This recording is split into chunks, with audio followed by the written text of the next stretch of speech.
Alohas. I want to answer a question that literally no one has asked. Which video game world is the most walkable?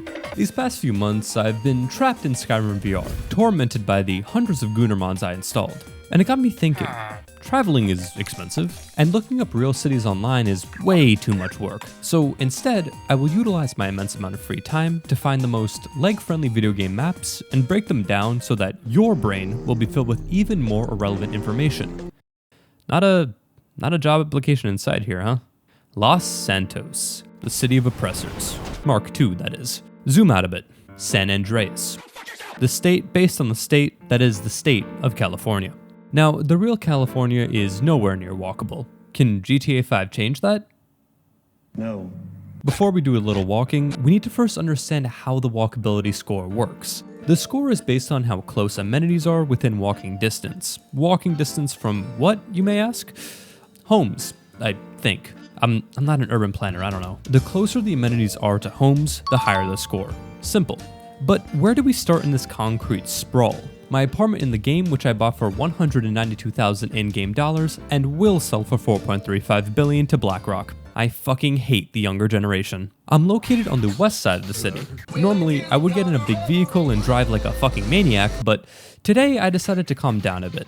The injections seem to be working. First thing you'll notice is how this game is really not built for walking. The game feels like it's pulling you towards carjacking NPC and driving like a brick is on the pedal. A Grand Theft Auto, if you will. 5 even. My first goal was to go to the nearby convenience store. There, I would fight the urge to rob the cashier and instead purchase my life-sustaining nicotine. Sadly, there wasn't any sign of the Tucker Carlson, which is a shame. So far, so good. The convenience store was just a short pet and a scop from the apartment. Next up, clothes. The nearest clothing store was just another short walk from the Combini. The problem, however, was that the clothing store was of a higher end. Now, I may have 10 million for my various ventures, but if I was a more bread stackerless individual, the higher end Ponce Boys being the only clothing store available is a bit rough. However, it was also an easy and relatively safe walk. Now, an important thing I should mention is that the crosswalks in the game actually work. Which means you can follow pedestrian safety the same way you would follow traffic laws when you're feeling down and actually stop at the red lights. But just like actual LA, these are merely suggestions and you don't need to follow them. Just like, watch out, you'll probably be, I don't know. After shopping and snacking, I'm feeling a bit energized and would like to take my frustrations out on the green ones, those being tennis balls. The tennis court was also pretty close. The sidewalks were decent and the crosswalks were plentiful. However, you are, always crossing 4 lanes of traffic, and all it takes is one troglodyte blasting Roddy Ricch on his Xbox mic to send you straight to a Gartha. And that was a common theme when walking around Los Santos. There's sidewalks, but you never feel safe walking on them. Sometimes, the game would even have sidewalks right next to busy-ass highways, not to mention having to worry about people crashing actual jets into you specifically. While there was a nice pedestrian mall near my apartment, that still never fully kept me at ease because right next to it is a busy freeway. And that is another thing you come to realize strolling through the streets of hell that is Los Santos. The city was obviously built for cars, and a game with the name Auto in the title pushes you into driving around. Hell, most of the missions in this game are just you in a car talking. But I got 2 legs and a dream, baby, and I'm gonna walk every inch of this city if it's the last thing I do. My next step, or steps if you so please, was to head over to America's favorite pastime, gun store. Again, nice, simple, quiet walk. Mainly because there's only 4 NPCs on the road at any given time. The Xbox 360 could not handle shit, bro. After passing my background check and purchasing a weapon I'll definitely use for self-defense, I had a bigger goal in mind. I need to see if traversing the city beyond my neighborhood by foot was a feasible alternative. My first thought was to use the in-game metro system. Rockstar put this in the game but never used it at all, not even for online missions. The thing is though, it's actually pretty neat. It takes you around the map and has stops at some useful locations. The problem, however, is that the metro itself is painfully slow and the service times are abysmal. my character had to wait 1 in-game hour between trains. And then when he got on the train, the conductor just didn't close the doors. My character had a little oopsie and then had to wait for another train. Dan Hauser knew I was going to make this video 12 years ago and made the metro system slow to piss me off, I promise. Another really interesting thing about the Los Santos metro is that it actually connects to the LAX equivalent in-game, something the actual city of LA does not have, and only plans on opening the first ever connection to LAX this year.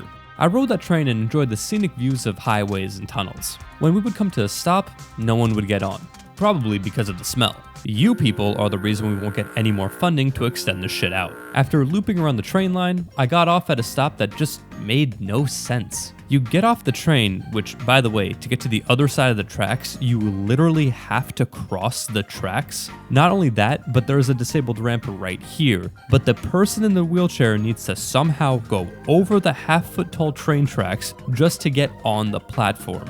And then it gets worse, because when you want to leave the station by foot, you just have to walk on a natural pathway that leads to a crosswalk, which then leads to no sidewalk. Truly, this is the pinnacle of world design. While the metro is so much of a letdown that the devs never bothered to do anything with it, I still felt it was a nice addition, especially with the really neat subway stations that were definitely cleaner than the NYC stations. Definitely not less on fire than the NYC stations though. Hopping off the metro, I made my way over to the Pier after a really long walk. There, I was met with a road leading to the entrance, which, by the way, cars can't drive on, and the sidewalks leading to the pier entrance being barely able to fit one person on, let alone two. Again, why? I know the reason is because no one was ever meant to do what I'm doing, but I ain't like you fellas. I dare to journey where no one else has ever journeyed before. GTA Sidewalk. At least on foot, that is. What is nice about the pier, well, once you get on it, is that now you are truly free of cars. You can walk along the sandy beach, take a stroll on the walking path, or even use the bike path to get some exercise in. Just don't jog on the bike path. So far, Los Santos is decently walkable. There's plenty of sidewalks, crosswalks that may or may not have any purpose, and even some walking paths. And sadly, this is honestly 90% more than what you can say for most of the US. Not me though, I swim wherever I go. But something strange happens when you start walking on the western side of the map. There are sidewalks that go surprisingly far beyond the city limits. However, I came across a couple of elevated walkways. I think elevated walkways are pretty neat. They make me feel like I'm in my favorite film, Your Name. Except I'm not. Now, it makes sense that an elevated walkway takes you from one important location to another, like a beach or the other side of a busy highway. But in this case, that's not the case. One of the 3 elevated walkways takes you from a neighborhood off the side of a road, which, by the way, makes 0 sense to me as to why you would even buy a house here. These are all expensive homes, yet you choose to live next to a loud and dangerous highway? Like, literally right there? What are you paying this premium for? Huffing exhaust fumes all day? Rich people are stupid. The walkway takes you from the neighborhood to a little roadside strip mall thing. Understandable. The second one takes you away from the highway towards the beach. Great. The last, however, takes you to literally nowhere. You go from one side where there's just homes to the other side where there's nothing. Like, there's not even a store here. Not even a Culver's. I love Culver's. Side note, the last time I was on an elevated walkway in real life, a random guy came up to me and my friends and said that he used to throw cinder blocks down the cars and fucking kill people when he was younger. These people can vote, by the way. And that is kind of the crux of this map. There's walkable locations, but they don't really connect well with each other at all. The metro low-key sucks, the sidewalks are a passing thought to the 20-lane roads, the crosswalks sometimes lead to nowhere, which means you'll just have to jaywalk like it's Frogger or some shit, and there's a total of 3 elevated walkways in the city. To figure out if this map was walkable, I needed to really look around and then ask myself, would you walk here if this was real? Fortunately, LA is real. Unfortunately, LA is real. So the answer is hell no. I would give Los Santos a 57 out of 100 walkability score, or 5.7 Oppressor Mark IIs out of 10. The good is that there's plenty to walk on. The bad is the terrible design and layout, unsafe conditions, meaningless paths, and sometimes no paths, and lack of any cohesion to any location in this game. There's just no point to a lot of it. Los Santos is meant to be driven. There's no room for cardio here, your heart will suffer. I'm pretty sure they only put NPCs in the game so that people would run them over. There's a lot of cool stuff to find when you aren't barreling down a school zone at 250 miles an hour, but the design of the map makes walking a completely unnecessary alternative when they got fucking 4 highways cutting through this shit. Not to mention walking across 4 lanes of traffic as well as a train crossing. Who designed this shit? Alright, I'm done yapping. Go walk around in real life, or don't if you live in an unwalkable city. I'm sorry.